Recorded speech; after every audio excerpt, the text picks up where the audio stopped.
ladies and gentlemen. It's a pleasure to be here today and share with you our experience with sustainable finance. Actually, we have been focusing on sustainable finance for the last 13 years. But today, my focus will not be on our achievement in this. I give the priority to share with you the core concerns, the insights that we as a bank learned over 13 years looking into the state of the industry.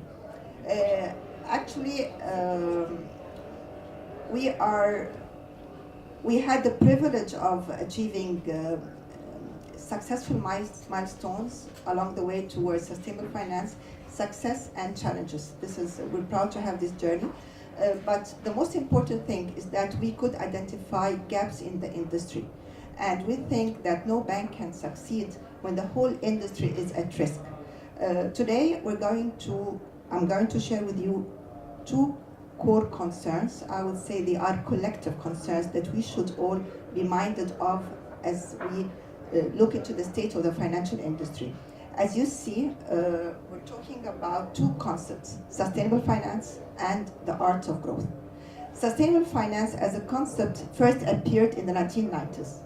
It took over 20 years for this concept to migrate from being a nominal concept that's not much attended to becoming a celebrated concept in conferences like this one. You know, Rio 2012, COP21, COP22. Now we have green finance, we have mitigation finance, adaptation finance, we have sustainability indices, we have responsible investments. But we have one core problem. The pace and the scale of sustainable finance or green finance is very slow. It much lags behind the pace and scale of environmental and social destruction. And here are the figures. On annual basis, we have $7 trillion in environmental destruction, negative environmental impact that measures $7 trillion. Green finance still lacks the much needed $1 trillion a year to fund green infrastructure. We're not there. As you say, we're talking billions, while we need $1 trillion at least on annual basis. And yet we have something like $225 trillion of traded capital that currently is channeled to fund unsustainable or carbon-intensive products. So you see, we need $1 trillion and we're not there. And we have 225 channeled into unsustainable industries.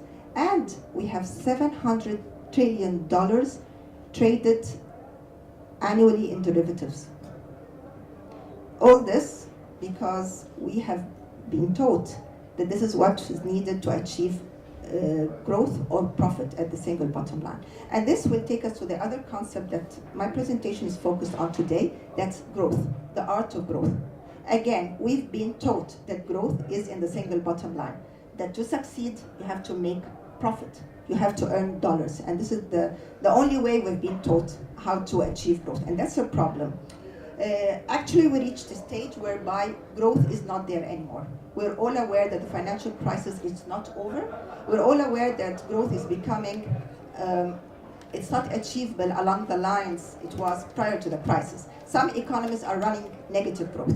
So growth is another issue. And actually, all the 20th century, we have been doing nothing but craving economic growth, whether as GDP when it comes to nations or profit and loss when we're talking about companies. For the last 20th century, we have been relentlessly pursuing economic growth. And we've been very good at it. Actually, the mid-20th century records the peak of economic development growth ever experienced by humanity. But let us assess, after 100 years of relentless pursuit of economic growth, what is the state of the world? The coming slide will show you. For me, this picture portrays how our world looks like today. As you see, the line represents aging political and economic systems. The empty safe represents the economic crisis. The wounded bull represents the financial crisis. The dry area tree represents the environmental crisis. And you see the soldiers on the chessboard. For me, they represent the social protests.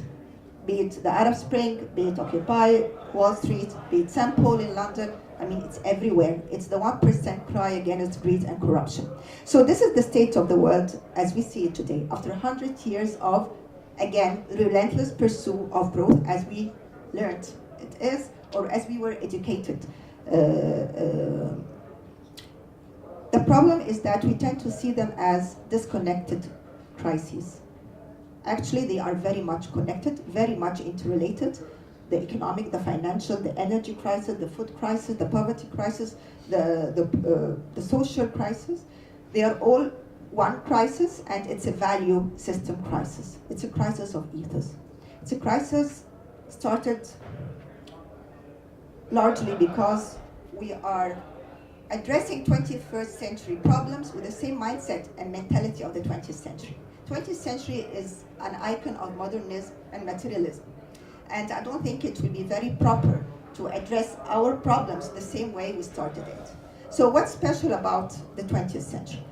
The 20th century was a century of acute focus on economic growth. Humanity was backed by the industrial revolution and technology, and we thought that nature is within our control to achieve economic growth. So materialism and reductionism, where everything was reduced to the single bottom line. And I would say today that our crisis is in education. Let us see how our systems work. As you see, the first box is economic growth. Economic growth needed finance to grow more.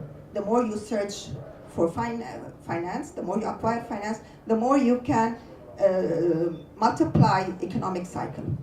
And both needed accounting to measure our success, which is again in the single bottom line. So this is the triple disciplines, they are together.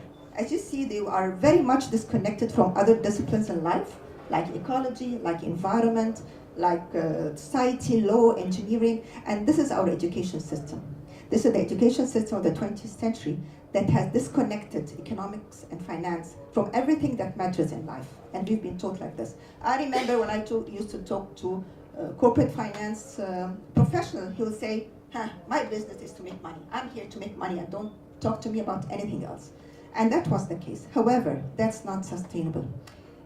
Compare this to these legacies. Averroes, Ibn Rushd, Tabari, these are legacies, or they are medieval characters that left a legacy.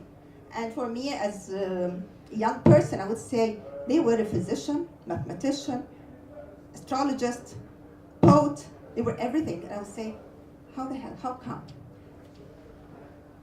Imhotep, he was an architect and a physician and a philosopher. Plato, Leonardo da Vinci. Leonardo da Vinci was a master of science and art at the same time. He was an architect, he was an engineer, and he was an artist.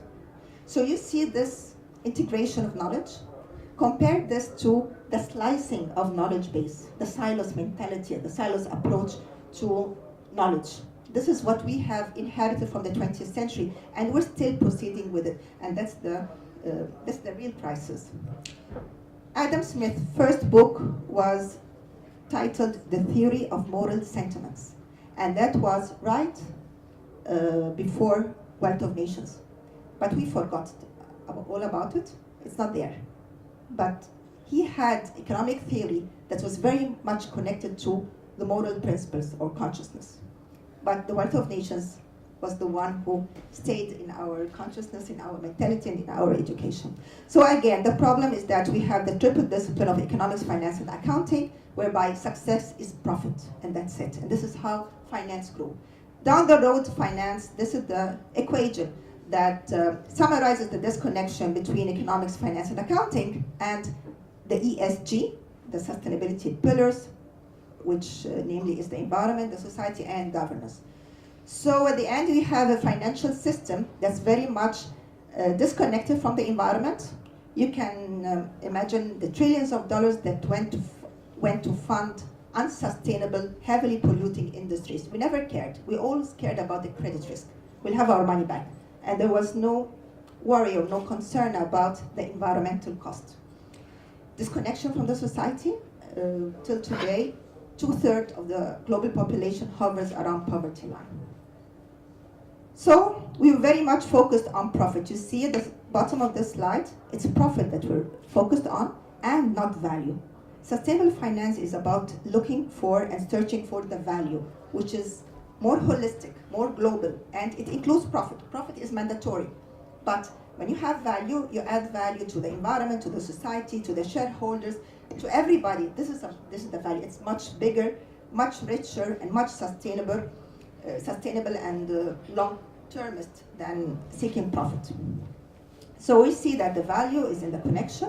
It's about risk management and revenue generation. Revenue lies in clean energy funding, that's the future, and revenue lies in the wealth in the bottom of the pyramid. We always say that you can become rich from the poor, and this is where the future wealth resides. Very quickly, I want to go through the experience of Arab African International Bank, which started 13 years ago. It was about the connection and setting the trend. We started to connect between the lines between economics and society, environment. It was a learning curve and governance. We were the first bank to establish a foundation for social development in the Middle East. I'm not going to recite, each one deserves a session on its own, but I'll go very quickly. We were the first bank to join the global UN Global Compact framework and started reporting on our business. The Equator Principles, this is when we admitted that it's no longer the traditional credit risk, it's about the social and environmental risk, and that was a milestone in itself. We're still the first bank in Egypt, but we are lobbying to get other banks to join. We were the first bank to issue its carbon footprint, and first bank to issue sustainability reporting that was as early as 2010. Recently, we moved from being Class A, B bank for private high net worth individuals and blue chips, and we started to establish a company for microfinance because we realized time is changing and finance has to change as well. Actually, we're rewarded for our best practice by the UN Global Compact for 2 years in a row. And this is where I think this is our landmark achievement. This is where we are working on rethinking finance and changing the mindset. Most of them is a platform. Most of them means sustainable in Arabic, and it's the only platform in the Middle East that works on capacity building in sustainable finance and policy advocacy. Actually, we're targeting the middle management, the young generation. I think it's a bit hard and difficult to get the CEOs to see that it's time to connect and to rethink finance. We're very successful targeting the middle management and the young bankers, and we started to give them certified education. Actually, our first module was about sustainable finance. It was addressing clean energy, microfinance, SMEs, and it was very successful. The second one was a partnership between us and Frankfurt School of Management and Finance. It was a certified online course in SMEs and clean energy funding. The beautiful thing is that we managed to get 30% of Egyptian banks represented attending our training modules. So you see, it's not about Arab African International Bank becoming the first and only bank. It's no longer a pride to be there. Our pride and our objective is to create an industry movement whereby the whole industry moves towards sustainable finance. And as you see, more than 30% of the banks in Egypt joined force. We see that most of them is for Egypt and from Egypt to the world. We see that Egypt lost a lot on back of unsustainable practice and will benefit a lot from the fact that you get finance to join or to get closer to the society and to environmental concerns. And I think we could promote it further because as we see, sustainable finance is still nominal. It did not trickle into the mindset of finance. No? Thank you so much.